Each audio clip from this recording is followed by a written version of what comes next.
We've learned a Florida jury is deadlocked in the trial of a woman accused of trying to hire a hitman to murder her then newlywed husband in 2009. Dalia Dippolito was already convicted once of the crime, but that conviction was overturned.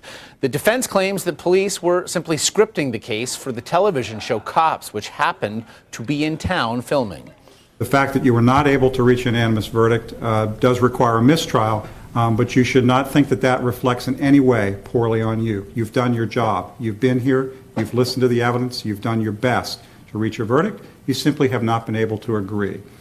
That was Judge Glenn Kelly as he dismissed the jury following their declaration of mistrial. On the phone to discuss it all with me, former defense attorney Emily Compagno. And Emily, what did you make of what we saw today?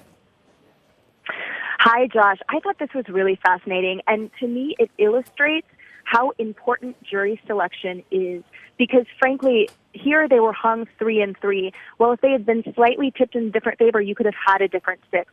So to me, again, it just illustrates, obviously, not only how paramount jury selection is, but how crucial it is to have that particular dynamic in your favor.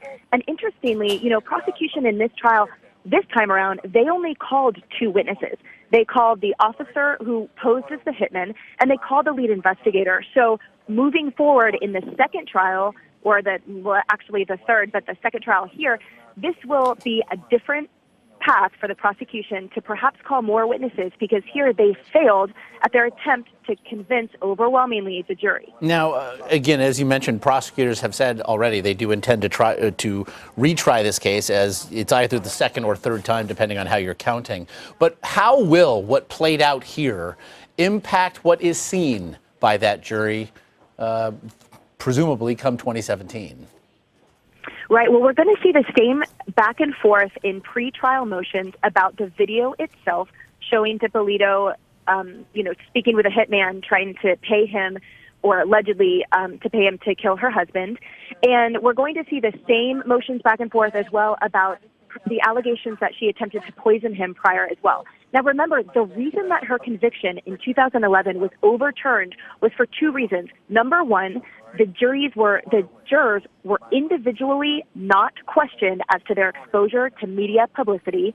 And number 2, they all heard that allegation of her allegedly poisoning her husband prior. So my point is that these same about 5 paramount issues in this trial keep coming up every single time, and they're going to fight over it again. Is it prejudicial for the jury to see that video? Is it prejudicial for them to hear that she allegedly tried to poison her husband before? Is it prejudicial if they are exposed to too much media publicity, and how can you guarantee they aren't overexposed to media publicity? Same stuff all over again. And so if it's the same stuff all over again, and you mentioned it in your first answer there, that it will come down to jury selection, is it reasonable? Do you think we will see a different result next time? Well, I hope so, obviously, for our tax dollars' sake. But also, yes, I think it would be really rare to have 2 hung juries in a row. But that says something as well. And note that the prosecution, they can pursue this case over and over and over. So there are no laws preventing mistrial. There's no a finite amount that they have to go forward. Now, there's obviously a declination they can take. They can decide not to proceed. Obviously, they are here, but my point is that it's an exhausting process, and certainly it can keep going on and on. As we heard again here on our air, the next bit of this trial to come, January 6, 2017, and so at that point, it does appear it will all begin anew. Emily Compagno, very much appreciate the time and insight today.